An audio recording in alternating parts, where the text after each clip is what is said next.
Disney's Man, Monsters and Mysteries is really fun and kind of impressive because it very nearly made me temporarily believe in something I don't believe in.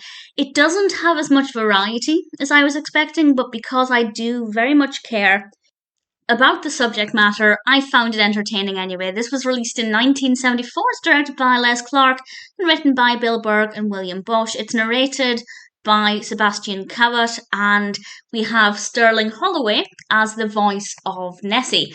And I have to say, it did quite often just sound like I was listening to Winnie the Pooh talking. Not completely, there are subtle differences in his Winnie the Pooh voice, but a lot of the times it was like Winnie the Pooh was being Loch Ness Monster, and the design of the character is brilliant because this combines mostly live action clips of people talking about their sightings of Nessie and what it means to them, and we see children with drawings of Nessie, and it's all very exciting. And then the narrator talks to Nessie, who is an animated version of the Loch Ness Monster in a live action backdrop. And the design of Nessie here is brilliant. It's fun, it's vibrant, there are patterns and colours and all kinds of unexpected things to the design of the monster. I've never seen Loch Ness Monster look like this, put it this way.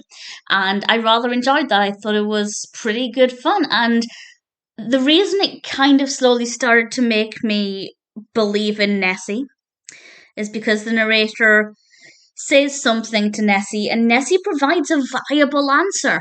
He explains why there were only sightings at a certain point and various other things, and he explains how divers haven't been able to find him. And of course, this is all still speculation, they're not actual concrete answers, but I believed him. I bought into it.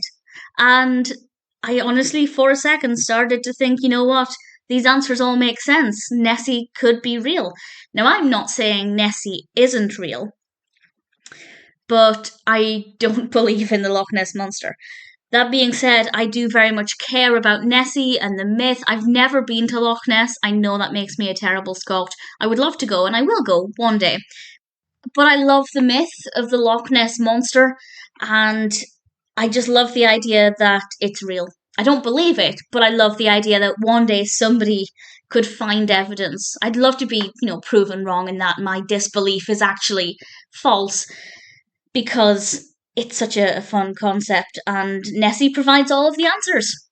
All of the doubts that people have, Nessie manages to say, well, no, actually, here's a perfectly reasonable explanation.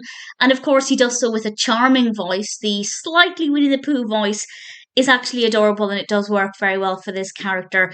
And having it against live action scenes, we also get several of the apparent Loch Ness sightings on screen, which is delightful. And I really thoroughly enjoyed it. Very good fun. Definitely worth watching, whether you believe or not. And if you don't believe, like I said, well, for me, I did ever so slightly begin to believe. It's an absolute delight. Yes, it isn't as varied as I thought. I thought it was going to be looking at different myths and monsters and creatures.